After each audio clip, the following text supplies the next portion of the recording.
Attention, les paragraphes qui suivent contiennent des spoilers sur l'épisode de Plus belle la vie diffusé lundi soir sur France 3, malgré les cris de Jacob qui lui ordonnent de le détacher. Camille lui tient tête et déclare avoir compris que son comportement est mauvais. Pendant ce temps, Lucie s'enfuit, courant à travers champs jusqu'à ce qu'elle tombe sur un agriculteur. Le week-end de passé, alors qu'il commence vraiment à perdre espoir, Jean-Paul reçoit un appel de Patrick qui lui annonce que Lucie a été retrouvée vivante. De son côté, Kevin tient Emma et Baptiste au courant de la nouvelle. Jean-Paul pleure de joie dans les bras de Léa. Emma craint alors que sa sœur ait choisi de vivre définitivement avec Jacob.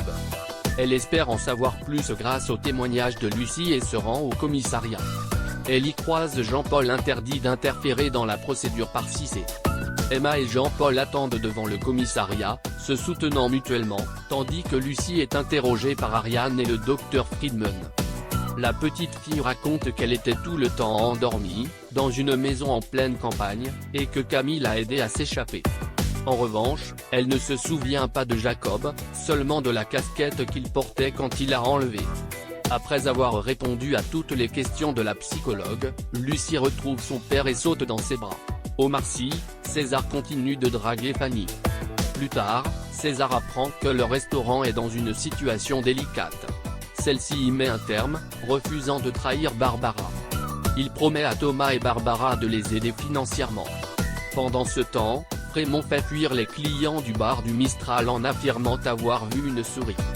Claire et Sophie font appel à un professionnel qui retrouve effectivement une souris d'élevage derrière le comptoir et suppose que quelqu'un cherche à leur nuire. Estelle et Francesco mettent en scène leur premier sponsoring dans une vidéo, quand bien même les produits qu'ils citent sont de mauvaise qualité. La représentante de la marque revient avec eux sur certains points à améliorer. Après leur rendez-vous professionnel, Estelle et Francesco profitent d'un repas dans un restaurant luxueux. Le chef, qui les reconnaît, le leur offre, puis leur demande un selfie. De retour à la coloc, Estelle a l'idée de surprendre Francesco dans leur prochaine story et se vexe lorsque son compagnon ne souhaite pas inverser les rôles qu'ils se sont attribués.